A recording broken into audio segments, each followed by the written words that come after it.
Alors bonjour frères et sœurs, bonjour amis, la CCBSA. Donc nous sommes vraiment heureux de vous accueillir en ce dimanche spécial.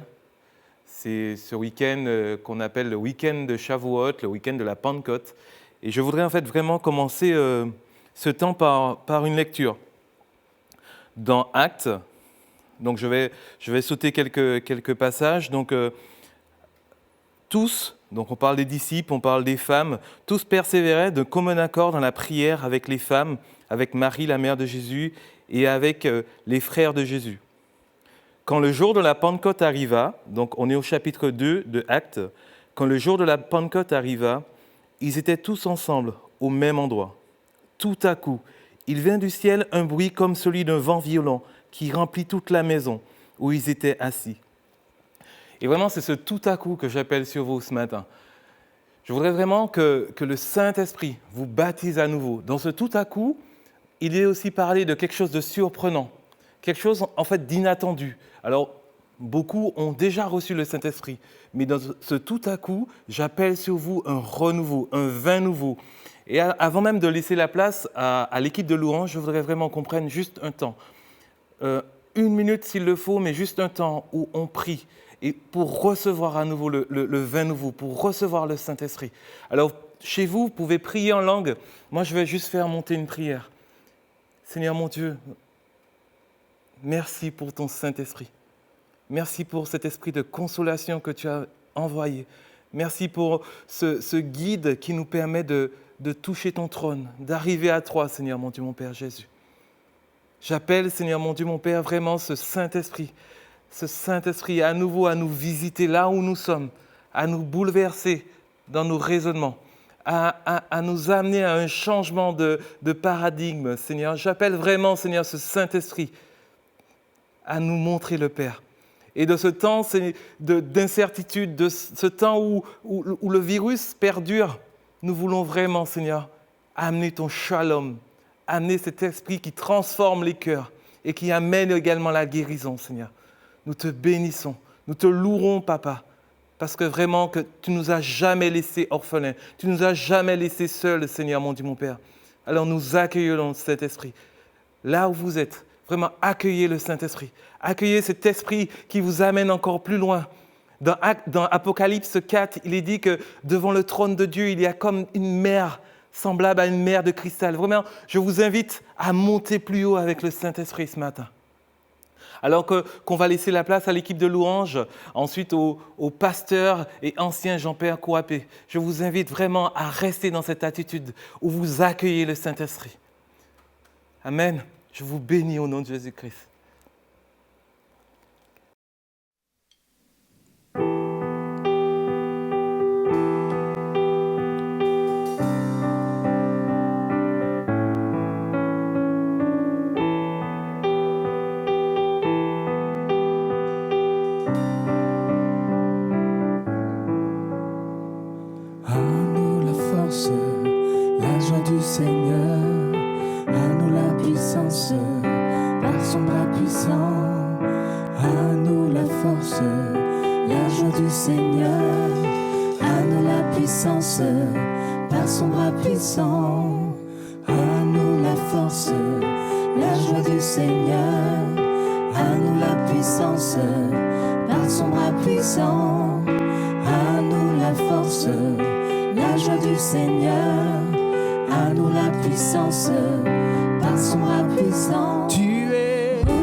Faisons monter, monter, un parfum de louange.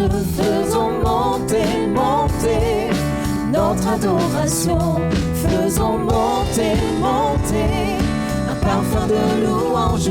Faisons monter, monter, notre adoration.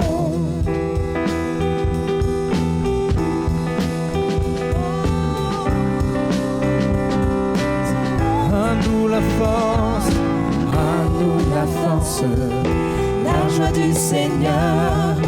À nous la puissance, par son bras puissant. à nous la force, À nous la force, la joie du Seigneur. À nous la puissance, par son bras puissant.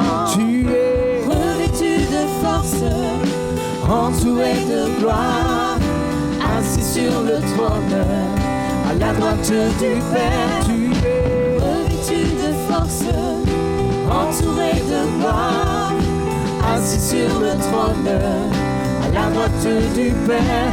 Faisons monter, monter, un parfum de louange. Faisons monter, monter, notre adoration.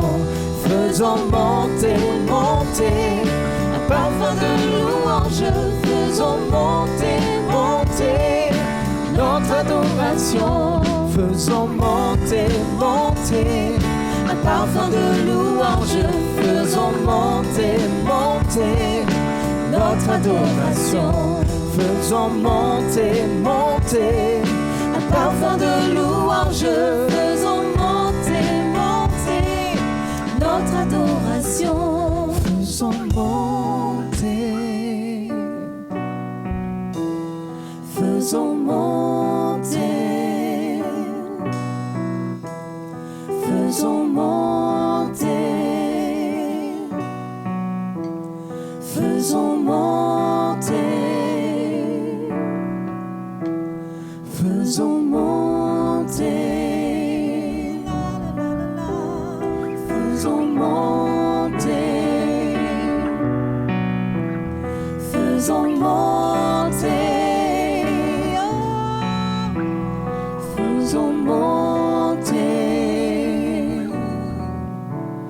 faisons monter,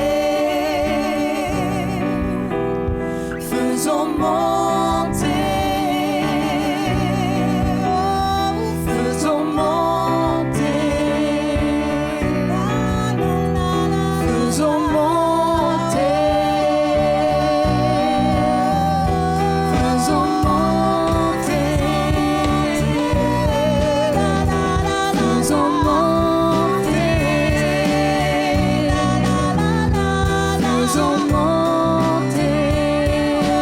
faisons monter, faisons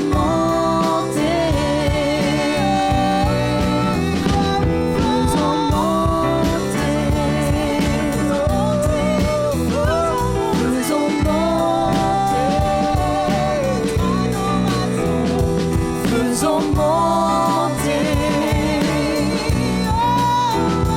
faisons monter, notre adoration.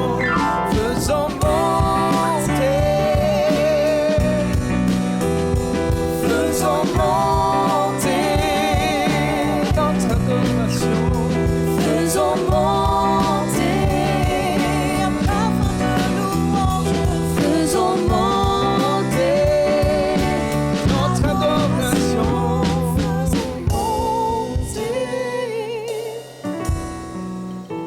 nous faisons monter, oh, nous faisons monter,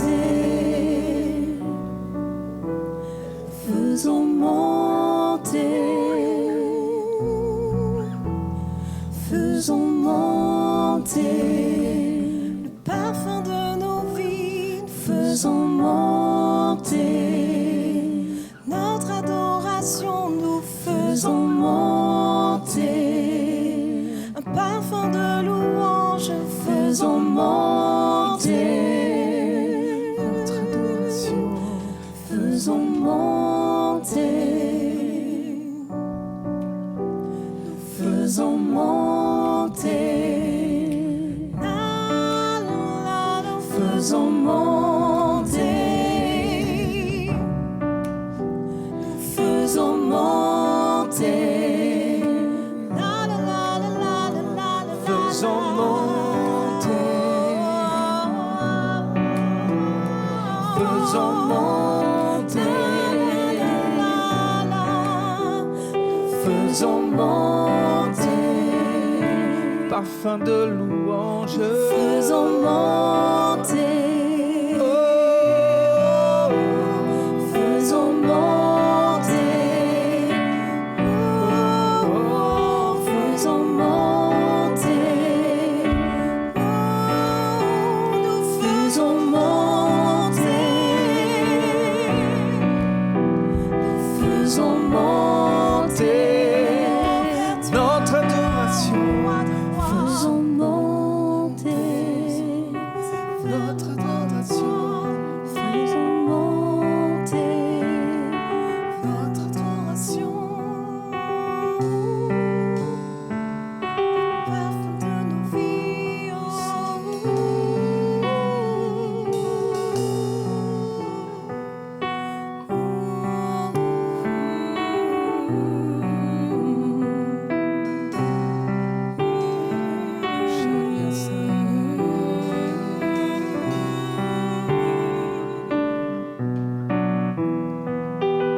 Jésus.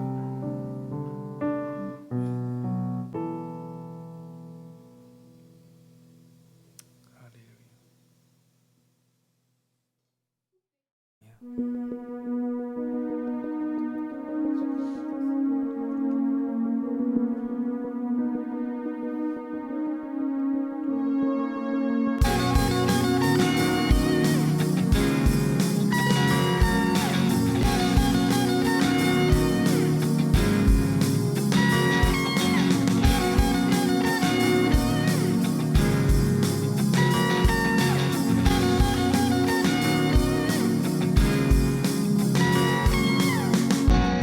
J'étais orphelin, seul abandonné, perdu sans chemin, et ton amour m'a trouvé, serré sur ton cœur, blotti contre toi, ma vie enlacée dans la chaleur de tes bras. Il guérit, restaure, en vivant les morts. Mon plus grand trésor, c'est l'amour de notre Père, au feu qui dévore. Baptise-moi encore, esprit à mes corps, dans l'amour de notre Père.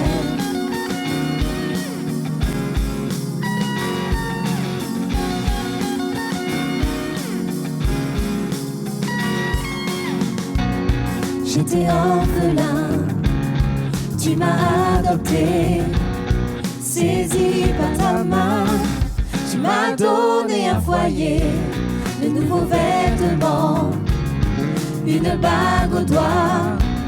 Tu transformes les mendiants en enfants du roi des rois. Il guérit, restaure, en vivant les morts.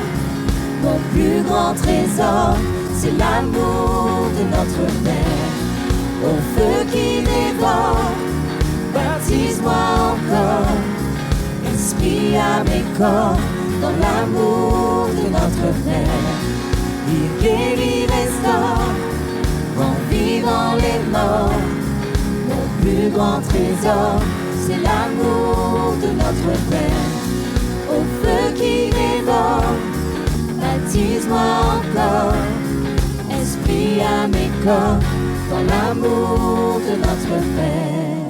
Ouragan de tendresse, océan de sagesse, joie jusqu'à l'ivresse, c'est l'amour de notre Père. C'est un lion qui rugit, un torrent qui jaillit, douceur et furie, c'est l'amour de notre Père. Volcan de compassion, tempête d'affection, confiance et passion, c'est l'amour de notre Père. Le Fils venu sur terre, sa mort les bras ouverts, splendeur et mystère, c'est l'amour de notre Père. Ouragan de tendresse, océan de sagesse, joie jusqu'à l'ivresse, c'est l'amour de notre Père. C'est un lion qui rugit, un torrent qui jaillit, douceur et furie, c'est l'amour de notre Père. Volcan de compassion, tempête d'affection, confiance et passion, c'est l'amour de notre Père. Le Fils venu sur terre, sa mort les bras ouverts, splendeur et mystère, c'est l'amour de notre Père. C'est l'amour de notre Père.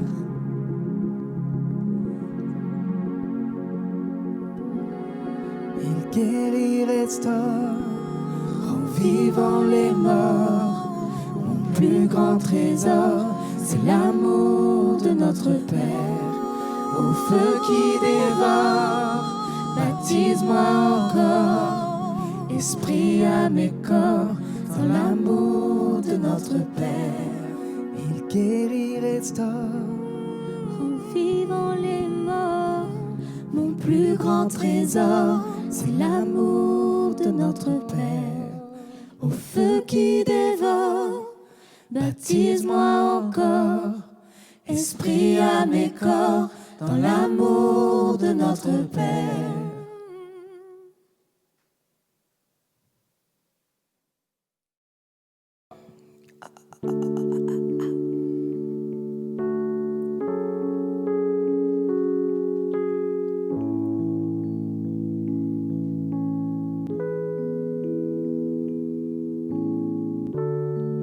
Oh, quelle paix dans ces moments, dans le calme de ta présence, quand le bruit faiblit et tu parles à mon âme. Tu as toute mon attention, fais-moi entendre ta voix, je ne veux rien manquer. Seigneur, mon cœur désire plus de toi, mon cœur recherche ta face, alors je cède à toi. Tout en moi est ému par ton amour, captivé par qui tu es. Conduis-moi à te connaître plus encore. Je veux m'approcher de toi, laisser mes peurs derrière moi. Seigneur, viens toucher ma vie à nouveau.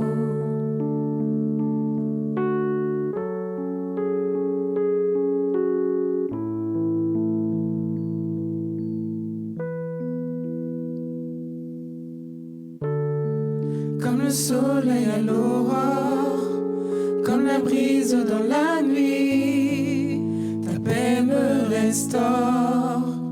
Tu me donnes la vie, il n'y a aucune hésitation dans ton amour, ton affection, rien n'est comparable. Seigneur, mon cœur désire plus de toi, mon cœur recherche ta face, alors je cède à toi. Et tout en moi est ému par ton amour, captivé par qui tu es. Conduis-moi à te connaître plus encore. Je veux m'approcher de toi, laisser mes peurs derrière moi. Seigneur, viens toucher ma vie à nouveau.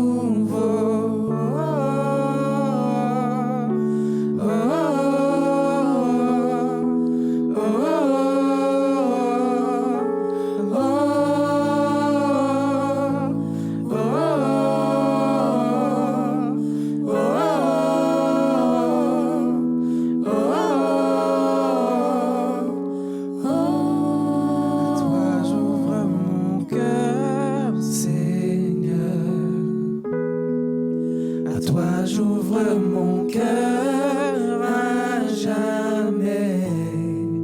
Donc fais ce que toi seul sais faire. Jésus, viens régner dans ma vie. À toi j'ouvre mon cœur, Seigneur. À toi j'ouvre mon cœur à jamais. Donc fais ce que toi seul sais faire. Jésus, viens régner dans ma vie. À toi j'ouvre mon cœur, Seigneur. À toi j'ouvre mon cœur à jamais. Donc fais ce que toi seul sais faire. Jésus, viens régner dans ma vie.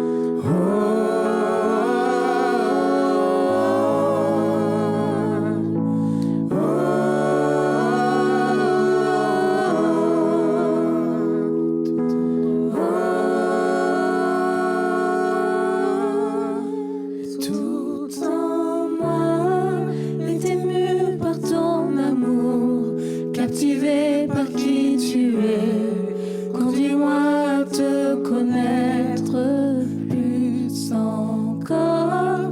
Je veux m'approcher de toi, laisser mes peurs derrière moi. Seigneur, viens toucher ma vie à nouveau.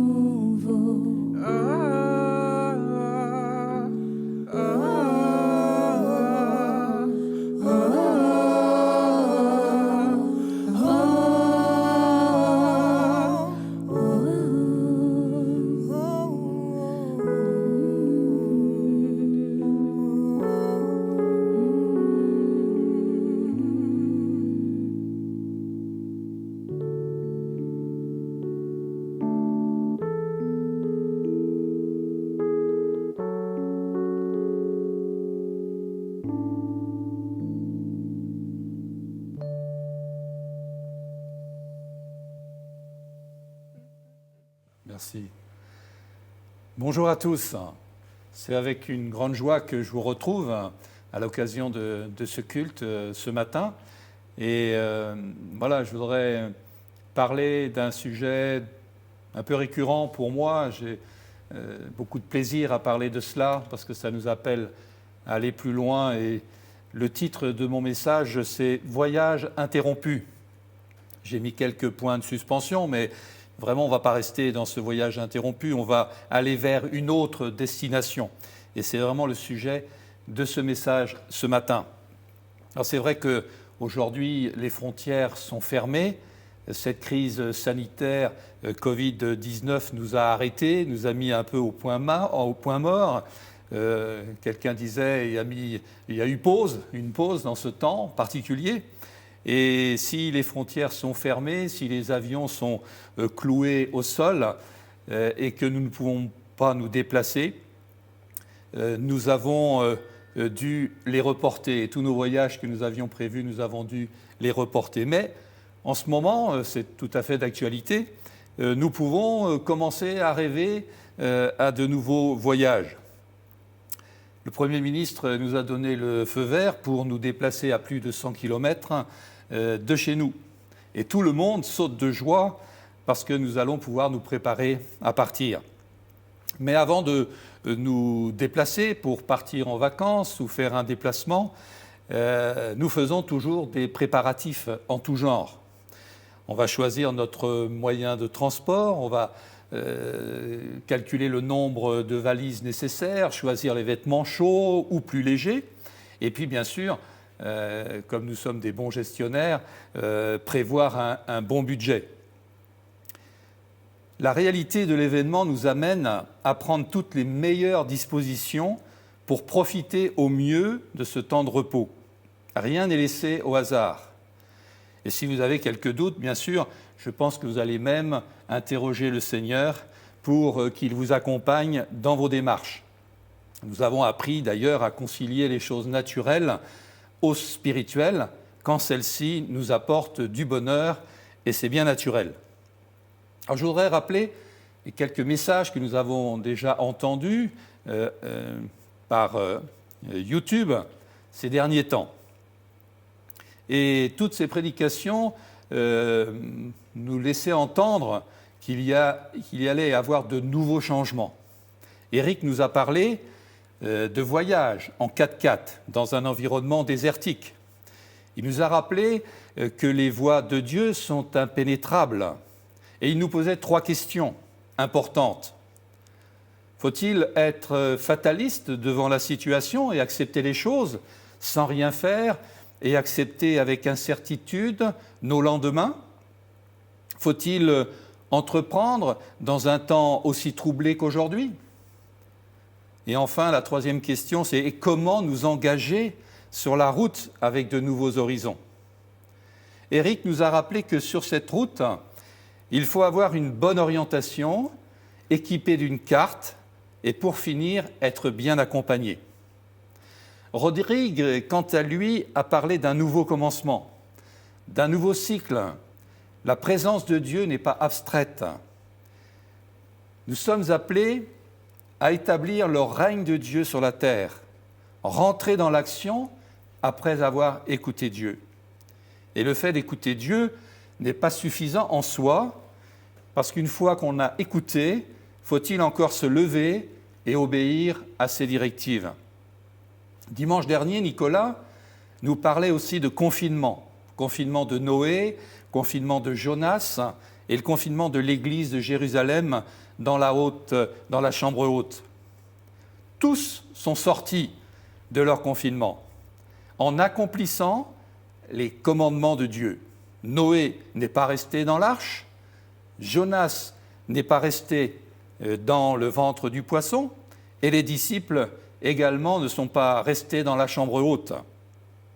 Mais quelles leçons tirer de ce confinement dont on vient de sortir? Alors si nous sommes restés vivants de la crise du Covid-19, c'est que notre voyage sur la terre n'est pas fini. Nous devons chercher notre prochaine destination. Après le confinement, nous allons retourner dans le monde avec une nouvelle vision. Alors, quelles leçons pouvons-nous tirer de ce confinement? Faut-il faire plus de choses pour Dieu, comme souvent on l'entend dans nos églises? Faut-il nous culpabiliser, car nous ne sommes pas assez sanctifiés? Faut-il prier plus, jeûner plus, témoigner plus, apprendre la Bible par cœur et obéir? Alors toutes ces choses, prier, jeûner, témoigner, lire sa Bible et obéir, sont importants bien sûr. Et ne me faites pas dire ce que je n'ai pas dit. Et c'est important pour chaque chrétien.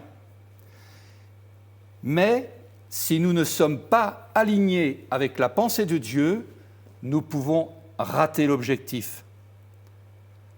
Toutes ces choses ne sont pas une punition. Elles sont utiles pour vivre notre appel. Encore faut-il reconnaître où est notre appel. Il ne faut pas confondre objectif avec les moyens pour atteindre l'objectif. Et j'ai une petite image qui montre une personne qui est en train de se noyer alors qu'elle connaît bien les règles de secourisme. Et cette personne refuse de saisir la main tendue. Dans ce cas-là, l'objectif, c'est sauver sa vie et non pas apprendre le manuel de secourisme. Alors redéfinissons l'objectif et nous parlerons de moyens pour l'atteindre. Nous attendons tous des révélations particulières dans ce temps de crise, et c'est normal, car l'Église a été ébranlée et nous avons besoin de comprendre pourquoi. Et enfin, revenir peut-être à l'essentiel. Mais quel est l'essentiel aujourd'hui? Et le verset clé que j'ai retenu ce matin, c'est Matthieu chapitre 6, verset 33. « Cherchez premièrement le royaume et la justice de Dieu, et toutes ces choses vous seront données par-dessus. » Mais quel est ce royaume dont Jésus parle ? Dans ce verset, il est question de priorité à chercher le royaume. Si c'est une priorité, on doit tout abandonner et le chercher vraiment. Et ma première question est, que savons-nous réellement du royaume de Dieu ? Et j'ai posé cette question au groupe de TWL cette semaine, de TWL de Boussy, et j'ai constaté une certaine hésitation dans les réponses. Alors je vous pose la même question ce matin. Que représente le royaume de Dieu pour vous ? Si on a du mal à répondre, on peut se référer à Matthieu 13, où Jésus donne quelques explications sur le sujet. Au verset 11, par exemple, il est dit « Il vous a été donné de connaître les mystères du royaume des cieux ». Le mot « rechercher » prend tout son sens quand Jésus parle de mystère. Le royaume de Dieu doit être visible, mais c'est à nous de le découvrir. Jésus veut nous rendre responsables de comprendre le royaume, d'y obéir et d'être libres de choisir. Jésus va enseigner ses disciples sur le royaume avec des paraboles. Vous vous souvenez de la parabole de l'ivraie et du bon grain, du grain de sénévé, de la parole du levain, du trésor caché et aussi de la perle de grand prix. Mais que signifient toutes ces paraboles ? Comment comprenons-nous ces différentes paraboles ? Est-ce que nous sommes prêts, comme cette perle de grand prix, à tout vendre et acheter cette perle ? Dieu veut établir un royaume sur la terre où il sera notre roi. On parle du royaume de Dieu sans vraiment connaître à quoi ça ressemble. C'est encore très abstrait pour nous. Aujourd'hui, l'Église en parle beaucoup. Mais le verset 20 du chapitre 4 de 1 Corinthiens me laisse interrogateur. Il est dit ceci, « Car le royaume de Dieu ne consiste pas en paroles, mais en puissance. » Il y a une obligation de résultat dans ce royaume. On remarque souvent le manque de miracles dans les églises. On dit que l'Église a perdu sa puissance. Alors on va sur Internet et on voit toutes sortes de miracles, sans vérifier leur authenticité, et on dit « Gloire à Dieu, enfin une Église puissante ». Internet devient le supermarché des chrétiens en quête de surnaturel. Est-ce là la définition du royaume de Dieu ? Sommes-nous dans la bonne direction ? Sommes-nous sur les bons rails ? L'Église doit retrouver sa vocation et nous permettre d'entrer dans le royaume de Dieu par la bonne porte. Tout le monde comprend comment fonctionne un royaume sur la terre. Tout près de nous, nous avons l'exemple du Royaume-Uni, qui est constitué d'un peuple. Ce peuple, c'est le peuple britannique. Il est constitué d'un territoire, ce sont les îles anglo-saxonnes. Et il est constitué enfin d'une reine, c'est la reine Élisabeth. Et Dieu a pris le même langage. Il a pris le même langage des hommes pour se faire comprendre. Et Dieu va se constituer un peuple, un territoire et un roi. C'est sa façon de faire, c'est sa feuille de route que nous devons emprunter. Dieu ne va pas créer une nouvelle Bible à notre convenance. Dieu donne à l'Église le seul moyen pour entrer dans son royaume. C'est un véritable voyage à plusieurs étapes. Alors souvenez-vous, nous avons fêté Pâques le 12 avril, c'était au cœur de notre confinement, nous rappelions la sortie d'Égypte vers le désert pour le peuple juif. Nous avons rappelé que Pâques voulait dire passage, passer d'un endroit vers un autre. Le peuple juif est sorti de la servitude vers la liberté. Et pour nous, les chrétiens, c'est pareil. Nous sommes sortis de notre pays d'esclavage à travers la mort et la résurrection de Jésus pour nous rendre libres. Mais le voyage ne s'arrête pas là. Alors quel voyage allons-nous prendre maintenant? Pour les Juifs, le désert n'était pas la destination finale. Et avant de quitter l'Égypte, Dieu a révélé une feuille de route à Moïse. Et on peut lire dans Exode 6 les versets suivants. L'Éternel dit à Moïse, « Tu verras maintenant ce que je ferai à Pharaon. Une main puissante le forcera à les laisser aller. Une main puissante le forcera à les chasser de son pays. » Dieu parla encore à Moïse et lui dit, « Je suis l'Éternel. Je suis apparu à Abraham, à Isaac et à Jacob, comme le Dieu Tout-Puissant. Mais je n'ai pas été connu d'eux sous mon nom, l'Éternel. J'ai aussi établi mon alliance avec eux pour leur donner le pays de Canaan, le pays de leur pèlerinage dans lequel ils ont séjourné. J'ai entendu les gémissements des enfants d'Israël, que les Égyptiens tiennent dans la servitude, et je me suis souvenu de mon alliance. C'est pourquoi, dis aux enfants d'Israël, je suis l'Éternel, je vous affranchirai des travaux dont vous chargent les Égyptiens, je vous délivrerai de leur servitude, et je vous sauverai à bras étendus par de grands jugements. Je vous prendrai pour mon peuple, je serai votre Dieu, et vous saurez que c'est moi, l'Éternel, votre Dieu, qui vous affranchit des travaux dont vous chargent les Égyptiens. Je vous ferai entrer dans le pays que j'ai juré de donner à Abraham, à Isaac et à Jacob. Je vous le donnerai en possession, moi, l'Éternel. Ainsi parla Moïse aux enfants d'Israël. Mais l'angoisse et la dure servitude les empêchèrent d'écouter Moïse. C'est important de voir la réaction du peuple d'Israël devant une telle promesse. L'angoisse et la dure servitude les empêchèrent d'écouter Moïse. Et ils vont passer, pour la plupart, à côté de cette bénédiction.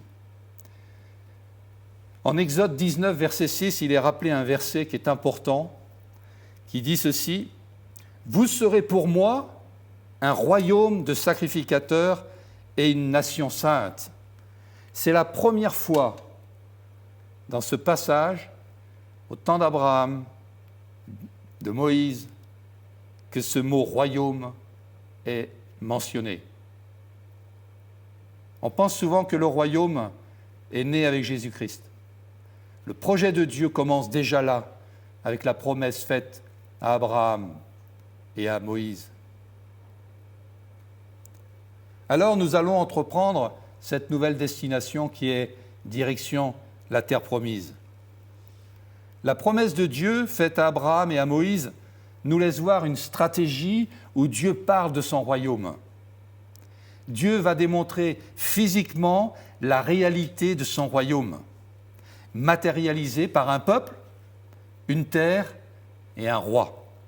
Un peuple, c'est bien sûr le peuple juif sur lequel les chrétiens vont se greffer. Une terre, c'est la terre promise, le pays de Canaan, aujourd'hui occupé par Israël.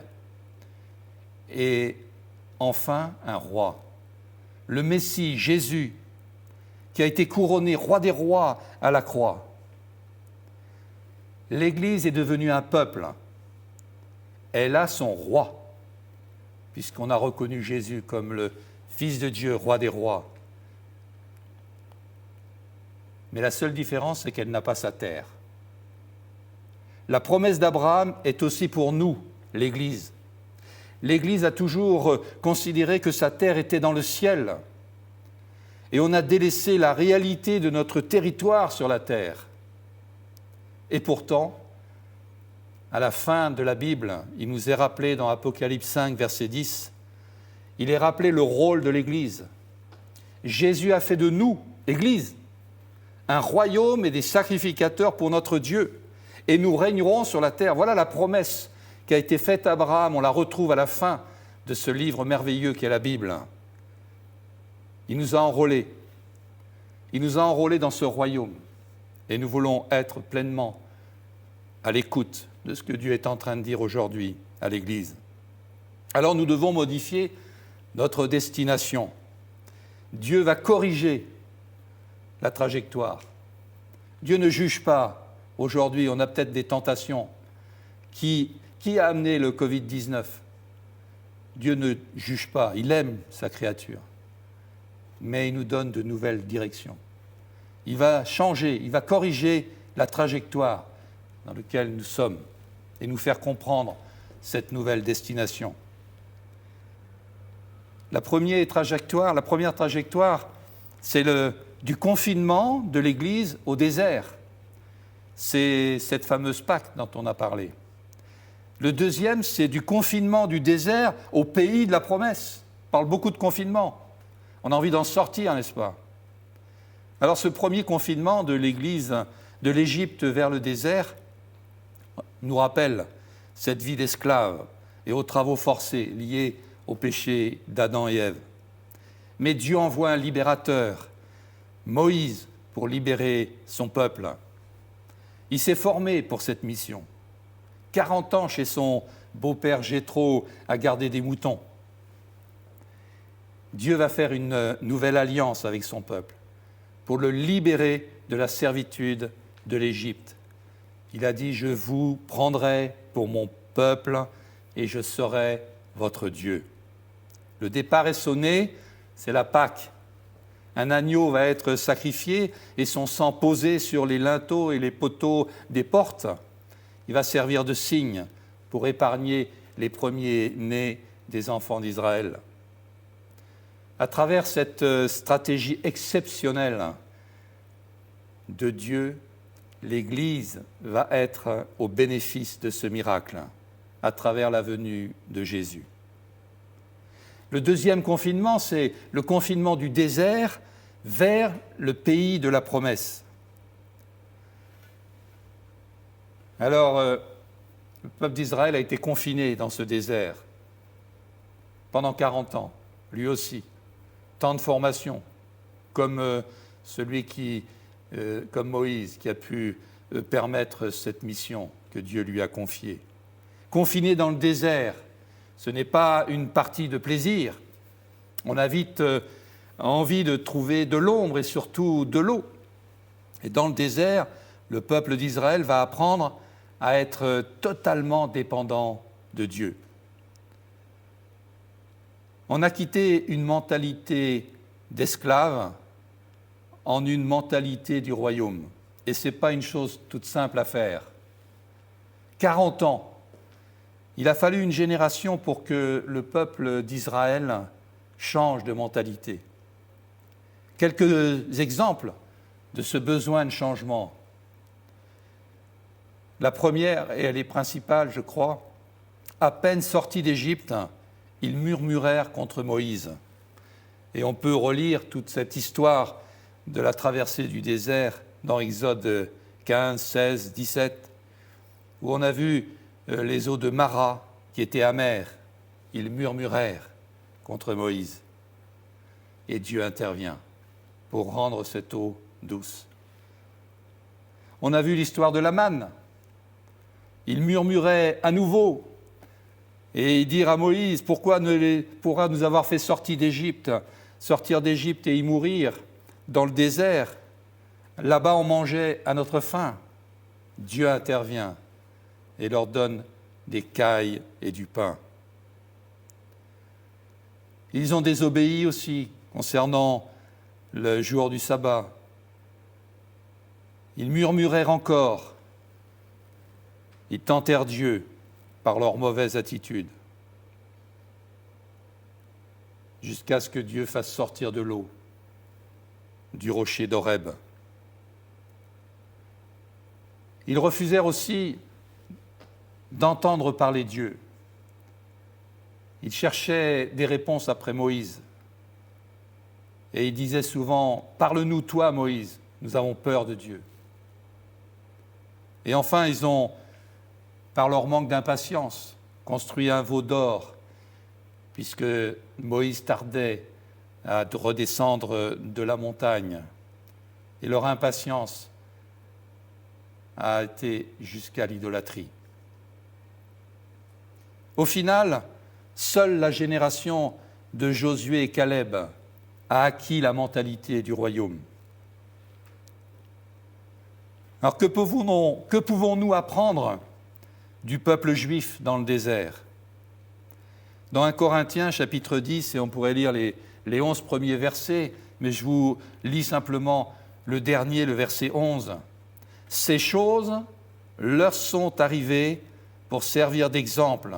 Elles ont été écrites pour notre instruction, à nous qui sommes parvenus à la fin des siècles. » Alors, où sommes-nous exactement dans ce voyage ? Nous sommes peut-être au bout du désert, avec l'envie d'en sortir, et c'est bien. Si nous sommes à l'arrêt dans notre vie spirituelle, c'est qu'il faut changer de direction et sortir du confinement du désert. Arrêtons de tourner en rond. Ne restons pas à l'arrêt et dirigeons-nous vers le pays promis. Notre dernière destination de notre voyage sur la terre, c'est le pays promis. C'est le royaume de Dieu sur la terre à travers chacun de nous. Ce n'est pas du virtuel, c'est bien physique. Le royaume est en nous, il habite en nous, ce que disait Jésus, et nous devons le manifester autour de nous. Je disais tout à l'heure qu'il manquait à l'Église la notion du territoire. C'est l'endroit où Dieu nous a plantés comme des sacrificateurs, dans notre maison, sur notre lieu de travail, dans notre Église, auprès des gens où nous pouvons avoir de l'influence pour être sel et lumière. Nous devons posséder notre terre promise avec les règles et le caractère du royaume. La première règle essentielle, c'est de comprendre que nous ne sommes pas dans un film de science-fiction. C'est une réalité tangible. Nous sommes bien en chair et en os, et nos pieds touchent bien le sol, et que le Saint-Esprit habite en chacun de nous, comme au jour de la Pentecôte, prêt à être envoyé dans notre Canaan. Prenons l'exemple de Jésus, qui invitait les disciples à certains rendez-vous. Il voulait continuer à les enseigner, et il voulait les déplacer aussi. Matthieu 26, 32, il nous est rappelé, Jésus invite ses disciples à les rejoindre en Galilée. Et Eric nous en a parlé il y a quelques semaines. Il ne les a pas invités au temple, mais dans leur région natale. C'est là que Jésus est venu les chercher, et c'est là encore qu'il les retrouve après la résurrection. Le lieu a son importance, et Jésus donne des rendez-vous. Dans Matthieu 8, verset 18, il nous est raconté l'histoire que Jésus était entouré d'une grande foule. Et il demanda à ses disciples de passer de l'autre bord. Sur le bord actuel, il y avait une grande foule. Et tous les évangélistes peuvent penser qu'il a loupé une affaire. Non, il a dit à ses disciples, passons de l'autre bord. Et nous sommes invités à écouter Jésus pour aller de l'autre bord.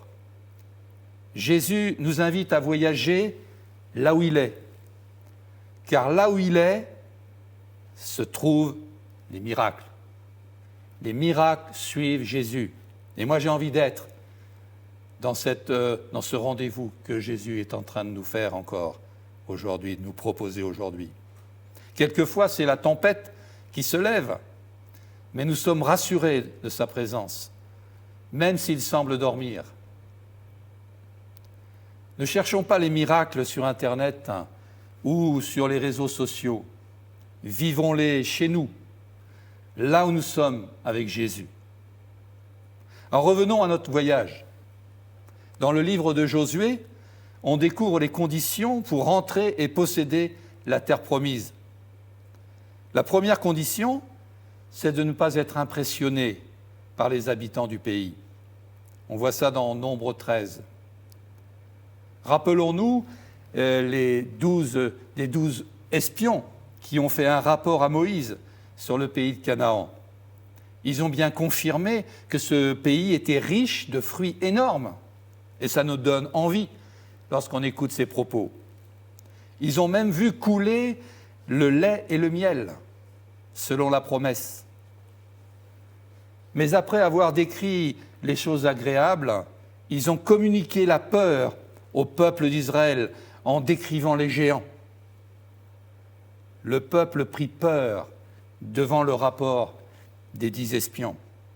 Et dans Nombre 13, verset 32, il nous est rappelé ceci: c'est un pays qui dévore ses habitants, les hommes sont de haute taille, nous sommes à leurs yeux comme des sauterelles. Comment allons-nous réagir lorsqu'on a quitté notre sécurité de l'Église, lorsqu'on a arrêté nos cultes ici à la CCBSA, tous nos rassemblements évangéliques? Sommes-nous figés devant les Goliaths de la vie de tous les jours? Comment inverser la tendance sur notre lieu de travail? Sommes-nous impressionnés par ce monde qui dévore ses habitants? La deuxième condition, c'est la circoncision. Et on retrouve cette histoire dans Josué 5.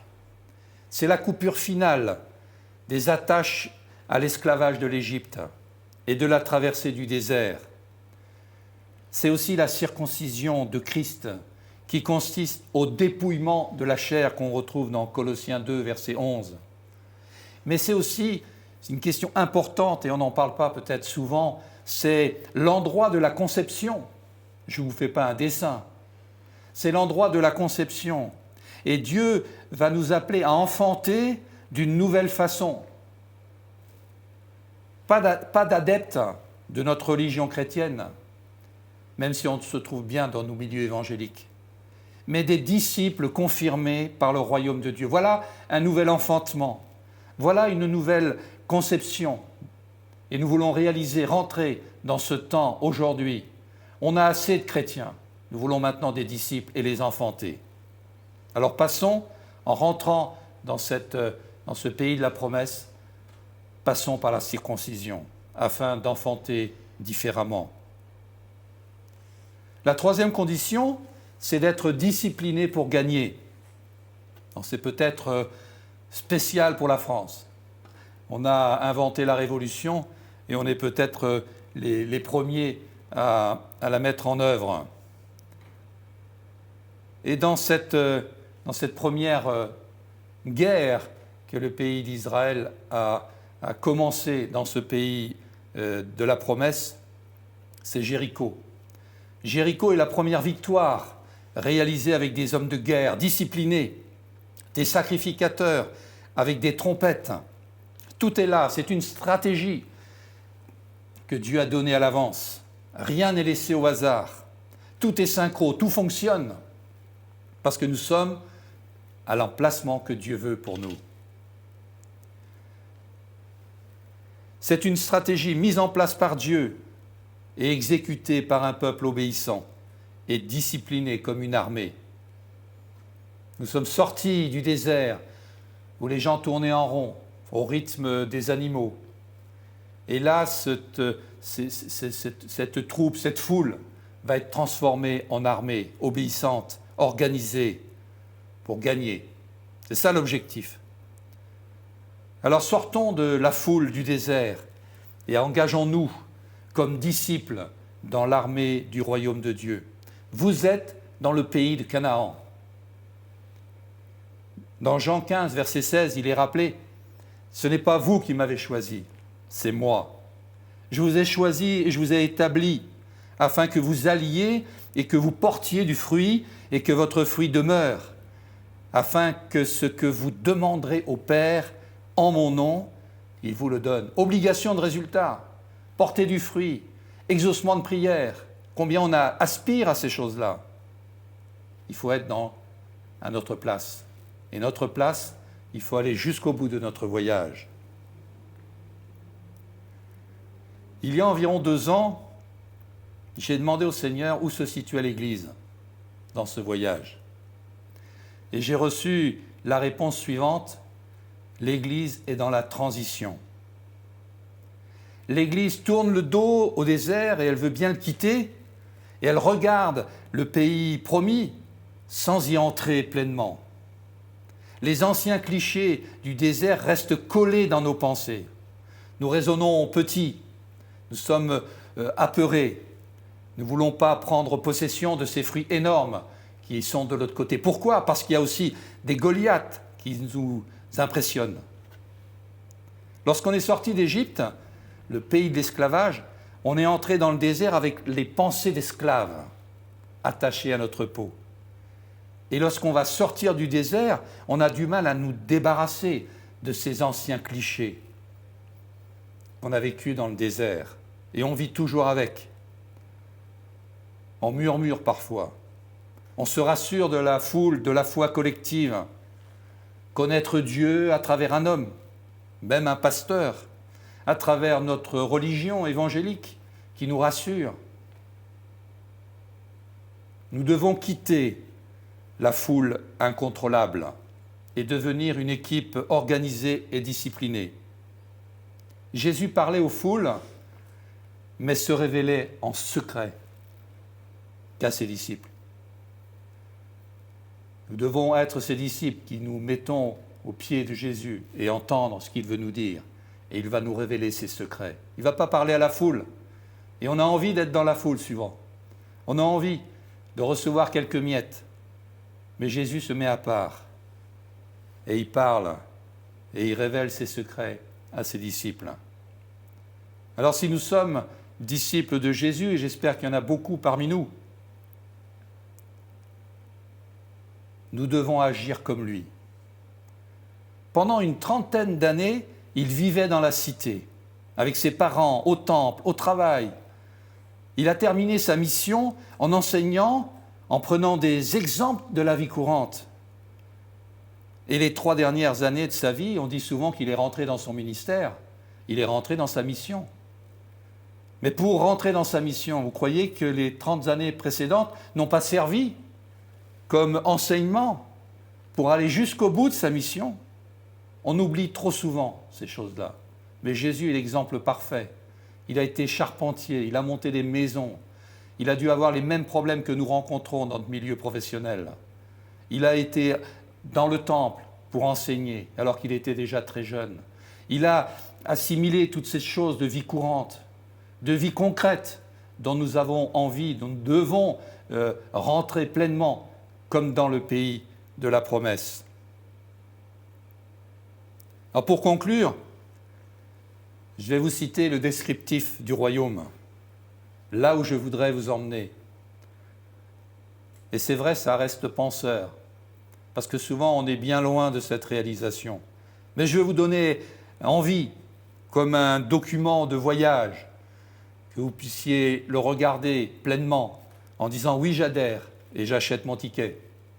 Dans Deutéronome 11, versets 11 à 15, il est dit « Car le pays dont tu vas entrer en possession n'est pas comme le pays d'Égypte, d'où vous êtes sortis, où tu jetais dans les champs ta semence et les arrosais avec ton pied. » Archaïque, n'est-ce pas?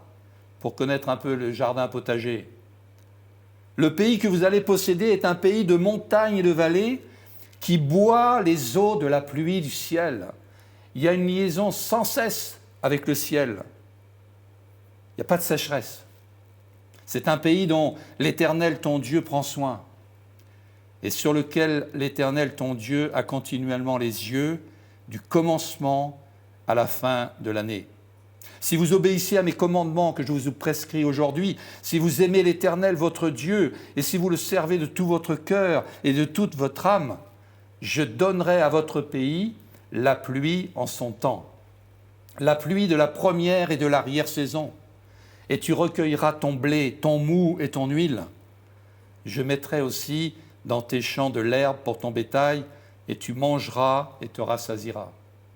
Voilà un super exemple de ce pays de la promesse. Et aujourd'hui, on en voit les fruits à travers ce peuple d'Israël qui est dans ce pays d'Israël, où on peut voir les miracles et les choses qui se passent.